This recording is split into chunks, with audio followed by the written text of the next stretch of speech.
All right, Steeler fans, welcome back to another episode of the Mailbag Segment. That's right. It's time for the mailbag every Wednesday in the second half of the show. If you don't know how to get your question answered, it is simple.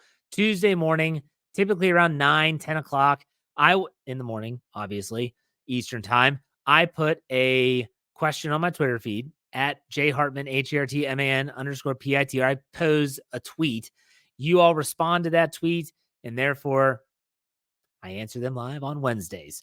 So here we go. Let's start with David Briggs. He said, "Hey, Jeff, not really a question, but I hope your family and friends in Maryland are safe and sound after the bridge collapse this morning." So thank you, David. For those that know anything about the state of Maryland, the bridge collapse was near the harbor, which is just southeast of Baltimore. And so I live in the western part of the state. So it wasn't around me. Thankfully, I didn't know anyone involved. I do want to say just now that this small little state, it's the 8th smallest state in the United States of America. Man, everything kind of hits home in this state with a lot of different things, and the fact that the capital is housed in Maryland. But man, that was rough. That was really difficult for me to see that happen. And my thoughts, prayers. I'm sending a lot of positive vibes out to anyone that's affected by that. And I'm also not going to forget the first responders. My cousins are first responders back in Wheeling, West Virginia, and sometimes the stuff that they have to deal with, the things that they have to see, that can be very, very traumatic for them as well. So for anyone involved, obviously the victims, their families, or not the victims, but the people that were killed in that accident, the people that are responding and having to deal with seeing some of the things that they're going to have to see, the rebuilding process, both emotionally, spiritually, physically, and the bridge itself it's going to take years. It's going to take years. So David, thank you very much for the well wishes. I do appreciate that. All right, let's shift gears now and let's go to Jeff Coons, our buddy up north. He said, "Hi, Jeff. It would appear that the Steelers will target a wide receiver too early in the draft. Omar seems to be adding a complementary receivers to fill in 3 to 5 on the depth chart. Similar to Patrick Peterson on defense, who should the Steelers consider bringing back? Allen Robinson on a cheaper deal? Robinson fits what Arthur Smith could want on offense. He's a veteran, knows the team, seems to be respected in the locker room. He can also play in the slot. At a lesser price, seems to fill a need, assuming they can get a stud wide receiver too in the draft." So I think that the Patterson signing might have cramped this a little bit, but I would be fine with Allen Robinson coming back on the cheap. That's important, on the cheap. So we'll see. Dave Dixon said, "What's up, Jeff? I was on a little podcast hiatus when you and most of the staff transferred from Behind the Steel Curtain to Steel Curtain Network. It took me a minute to figure out what happened. LOL. I was curious as to how that transpired." So Dave, welcome back, I guess, to our new humble abode of the Steel Curtain Network. So how that happened and how that transpired was SB Nation, which is owned by Vox Media, they made the overarching decision that they were going to cut ties with probably 95% of their podcast platform.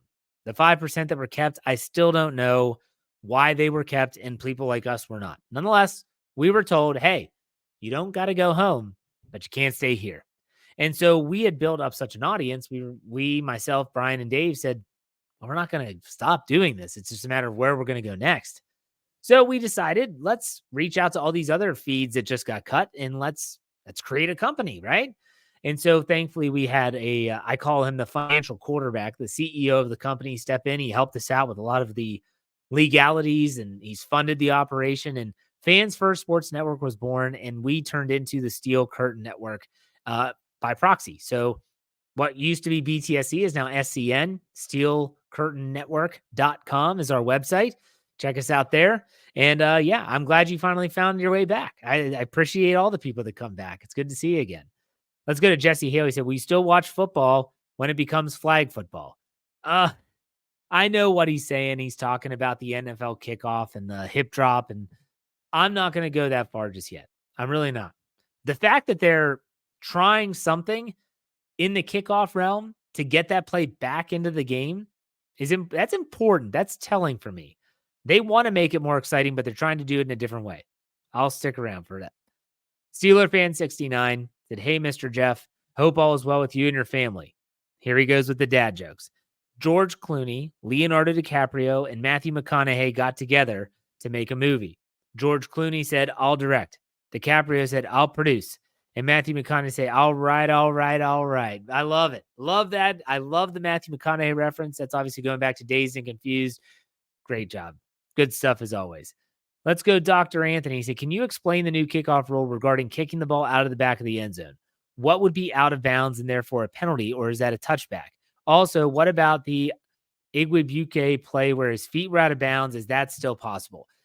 Okay, so I've tried. I did see this question. I watched the video that the NFL put out. I tried to watch a lot of this stuff, and it's still kind of confusing to me too. If you kick it out of the end zone, I believe the other team gets it either at the 30 or the 35. They want you to kick it into the landing zone. If a player touches it while he's out of bounds, I guess it would be deemed out of bounds, in which case you get it at the 40 like you always have. So I think that this is going to be different. Preseason is going to be really interesting, like to watch how it looks. And I'm sure we'll get some more information on it. But Dr. Anthony asked another one as well. He said, my understanding of the hip drop tackle is that it's only a penalty if the technique is used to land on the back of the opposing player's legs, but dropping to the turf to bring them down would be okay. Is this the right interpretation? There's a lot of confusion on this point. I think that what you're going to have to start seeing. So go back to the Mark Andrews with Logan Wilson. Wilson's in trail position. He goes up high to try and bring him down. What he's going to have to do, because he was trying to prevent a touchdown. People need to remember that. He needs to just dive at the back of his legs. So that's what he has to do. He's got to basically take his shoulder and dive at his hips, at the back of his knees, whatever, but not to go up high and then pull him backwards. That's the motion they don't want to see. Just like with a horse collar, they don't want to pull that back. That's what they don't want to see, is that you using your weight backwards and bringing them back. So if he just dives at his feet, unfortunately, in that particular play, could likely be a touchdown. Nonetheless, they don't care. They're worried about the safety of the players. All right, Thomas asked, can you ask your source what number Justin Fields will be? Man, people are really, really interested in Justin Fields' number. I have no inside information about that right now. Afton Forehead, do you think the Steelers want Connor Williams if he can return early enough in the season? Will they just draft a guy or target a free agent also? So Connor Williams is still obviously battling his way back from injury. I think they're going to draft a guy. I think there might be a free agent as well. He's probably on their radar, though. They're probably keeping tabs on him for sure. Let's go to James. He said, hey, Jeff, do you feel we will see a Pittsburgh team that takes almost half a season again to gel and hit their stride, especially given all of the newness and uncertainty? Or do you feel the foundational pieces we have will be able to spring to action much sooner? So this is, I think, more about the offense than it is the defense, right? The defense, the last few years, has come out of the gates very strong. The offense has been the part of this that stalls and doesn't get going. I would hope that with a guy like Russell Wilson, been in the league for a long time, done it for a long time, it's not just about, oh, I got my receivers together down in Florida to throw. Like, that's not it.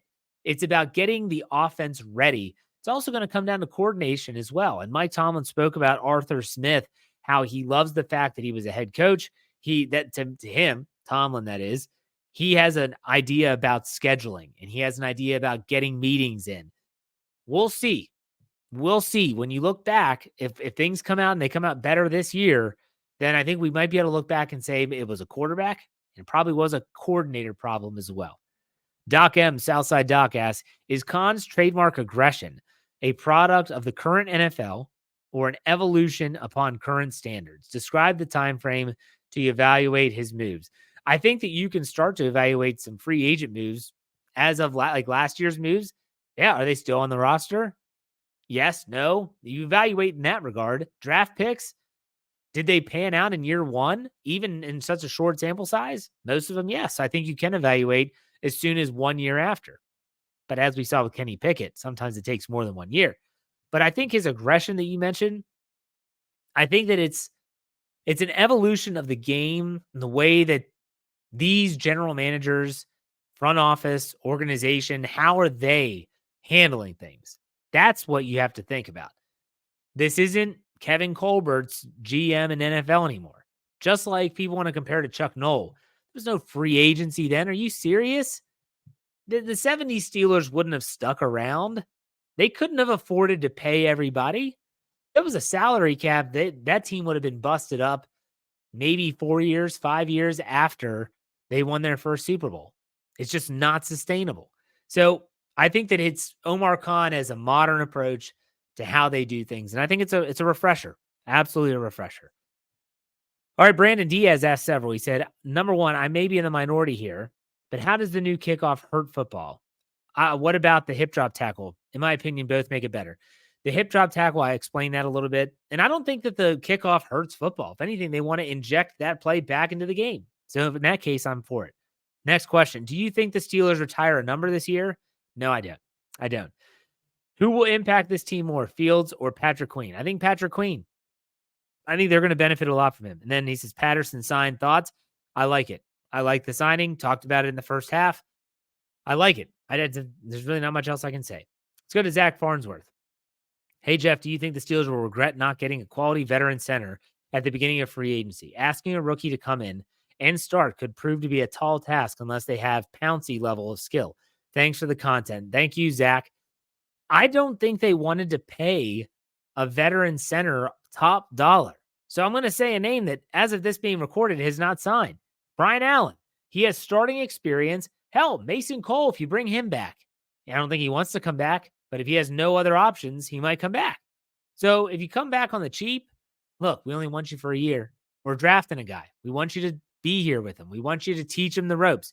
We want you to be the mentor for him. Someone's going to sign up for that because they don't have another option, but they don't want to spend, like on Mitch Morse, you don't want to spend that kind of money on a player that's going to be a temp. Everyone knows it.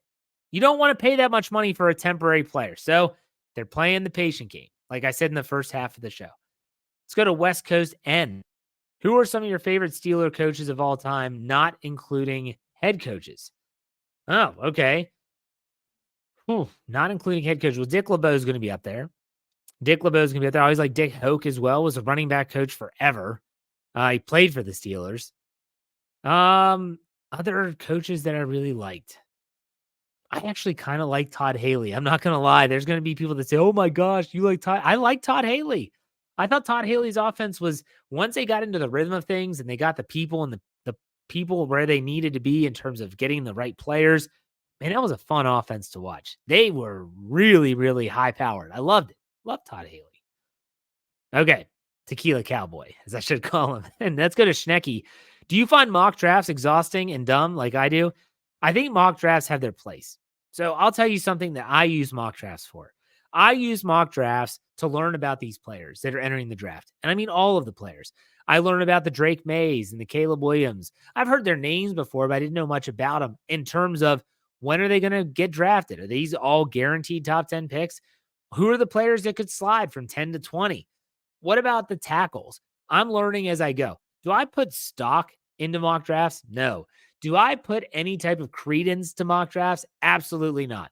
But do I watch them, follow them, and say, okay, what can I learn from these? Absolutely, I do. So are they exhausting? They can be. Are they dumb? In a way, yes. Can they also be valuable? I think they can. Let's go to the last questions here from Easy Pickens. Jeff, it's been a while. Hope you are well. Number one, how are you processing this whole offseason? I've always grown up with the same old Steelers. This is so new to me. It is new to everyone. And I find it refreshing that Omar Khan is coming in and he's saying, I'm doing this my way. And he and Mike Tomlin are on the same wavelength. And Art Rooney is on the same wavelength. He has got them. And I'm not saying it's all Khan. I think Mike Tomlin deserves a lot of credit so far for the offseason as well. They are doing things a different way because it's the same thing as, banging my head against the wall. And yet somehow thinking something different is going to happen. Doesn't work that way. So they're trying something different, and I like it. Number two, tell me the league isn't transitioning to flag football. Need the reassurance. Rule changes are worrisome. It's not going to go to flag football. They're trying to make it safer. I would love to see some rules that made it at least sort of going in the favor of defense, but it's a physical game. And then three, how excited are you for Happy Gilmore 2, and will you be watching? So let me say this. So this question from Easy Pickens, I do a golf podcast.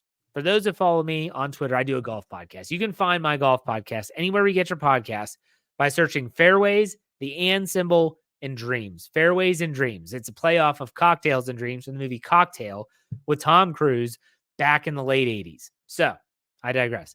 I saw this and I said, you know what? I'm going to do it. I'm going to do my favorite golf movies for my Thursday podcast on Fairways and Dreams. So easy pickings, go find that and check it out. I will talk about Happy Gilmore 2, talk about my thoughts on it, my concerns about it, because there are a lot of them. Go and check that out. And he finishes it with, this is easy pickings. Thanks for all the great content, Jeff. Find myself gravitating to check for new episodes every time we make headlines, and you guys never disappoint. Thank you very much. So I want to finish this up with, again, and it got brought up in the mailbag segment. My thoughts, prayers, all the positive vibes that I have within me and that positive energy that I can give out to others. I send that out to anyone that might be struggling in this state of Maryland with that bridge collapse, and not just in the state. I'm sure people in Pittsburgh with the bridge collapse that happened there a little over a year ago are probably seeing this, and a lot of that stuff is coming back. And it's traumatic. It's awful. And I honestly, I can't even imagine.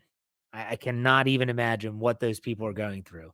So to all the Coast Guard that's been called out, the Federal Reserves that are there to help, the Maryland State Police Department, all the first responders there, the divers, good God, the divers. Man, my heart goes out to everyone. My cousin, I mentioned he was a first responder. He had to do a dive in Wheeling when a young boy drowned. And so you can only, I can't do it. I can't do that. So, those people deserve a lot of credit. So thank you all for listening. Thank you all for being a part of the Ride or Die crew. I do appreciate everyone. Make sure you check out all our podcasts.